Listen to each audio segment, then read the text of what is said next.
হে everyone, আজকে আমি তোমাদের সাথে একটা ভিন্ন ধরনের কাজ শেয়ার করতে যাচ্ছি। আজকে আমি প্রথমবারের মতো করব আমাদের লাড্ডু গোপালের শৃঙ্গার। বড় লাড্ডু গোপালটা আমাদের ঘরের, আর ওই ছোট্ট লাড্ডু গোপালটা আমাদের বাড়িতে বেড়াতে আসছে। লাড্ডু গোপালের জুয়েলারি আর জামা কাপড় আমি সব খুলে নিয়েছি।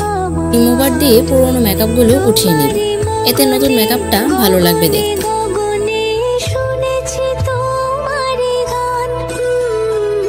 এখানে আমি পুরোটা কাজে ডাবল জিরো তুলি দিয়ে করব। প্রথমে আমি ঠাকুরের লিপস্টিক দিয়ে দিব, দুই সাইড থেকে একটু বাড়িয়ে দিব, এতে দেখে মনে হবে লাড্ডু গোপাল আমাদের দিকে তাকিয়ে হাসছে। আই লুকটা যেমন ছিল তেমনই রেখেছি, তেমন কোনো চেঞ্জ করে নাই। উপরে আর নিচে কালো বর্ডার টেনে আইলাইনার আর কাজল দিয়েছি।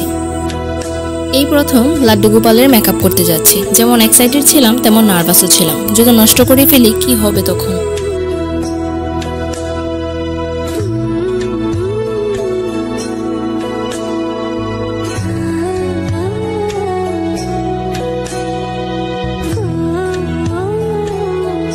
ঘন্টার ভিডিওর স্ট্রাগল 3 মিনিটে দেখানো মোটেও সহজ কাজ নয়। ফেসের পুরোটা মেকআপে আমি গোপালকে কোলে নিয়ে করেছি। দূর থেকে আমি নিখুঁত কাজ করতে পারি না।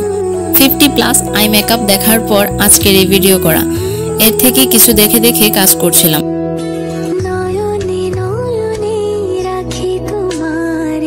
এত ভিডিও দেখার পরও আই মেকআপটা আমি আমার মন মতোই করেছি।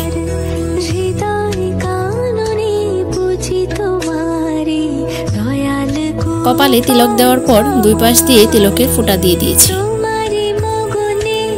এখন আমি গোপালের হাতে এবং পায়ে আলতা দিয়ে দিব।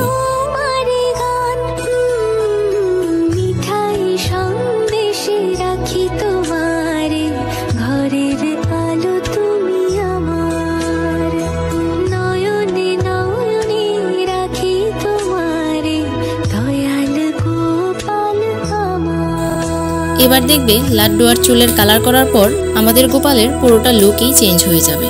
ছোট লাড্ডু গোপালকে আমি অফ ক্যামেরায় সাজিয়েছি।